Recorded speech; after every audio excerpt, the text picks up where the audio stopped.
ఇటీవల మరణించిన నోబెల్ బహుమతి గ్రహీత భౌతిక శాస్త్రవేత్త సుంగ్ తావో ఏ దేశానికి చెందినవారు? Correct answer option 3 China. భారత సాయుధ దళాల కోసం డిఆర్డిఓ అభివృద్ధి చేసిన తేలికైన బుల్లెట్ ప్రూఫ్ జాకెట్ బరువు ఎంత? Correct answer option 3 10.1 kg.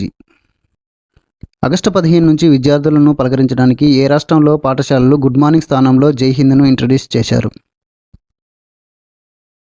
Correct answer option 2 Haryana. Paris Olympics 2024 పురుషుల జావెలింగ్ త్రో ఫైనల్లో అర్షద్ నదీమ్ యొక్క ఒలింపిక్స్ రికార్డు మరియు నీరజ్ చోప్రా యొక్క అత్యున్నత త్రో మధ్య ఎన్ని మీటర్ల తేడా ఉంది? Correct answer option 4 3.52 metres. Paris Olympics 2024 పురుషుల జావెలిన్ త్రో ఫైనల్లో పాకిస్తాన్కు చెందిన అర్షద్ నదీమ్ స్వర్ణ పతకాన్ని గెలుచుకున్నారు.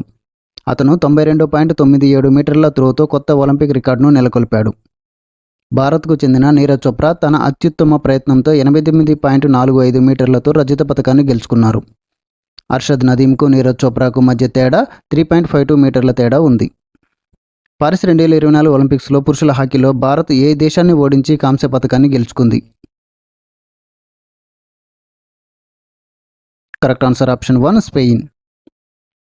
పారిస్ 2024 ఒలింపిక్స్లో భారత పురుషుల హాకీ జట్టు 2-1 తేడాతో స్పెయిన్ను ఓడించి కాంస్య పతకాన్ని గెలుచుకుంది. ఈ విజయంతో 1972 తర్వాత పురుషుల హాకీలో భారత్ వరుసగా ఒలింపిక్స్ పతకాలు సాధించడం ఇదే తొలిసారి. గతంలో టోక్యో 2020 ఒలింపిక్స్లో జర్మనీని ఓడించి భారత్ కాంస్య పతకాన్ని సాధించింది.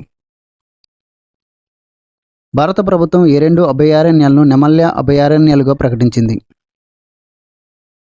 కరెక్ట్ ఆన్సర్ ఆప్షన్ 2 కర్ణాటకలోని ఆదిచుంచు నగరి, కేరళలోని చూలన్నూరు. నడక చలనాన్ని విద్యుత్ శక్తిగా మార్చడానికి ట్రైబో ఎలక్ట్రిక్ నానో జనరేటెడ్ సాంకేతికతను ఉపయోగించి ఏ ఐఐటి అధునాతన షూలను అభివృద్ధి చేసింది? Correct answer option 3 IIT indoor.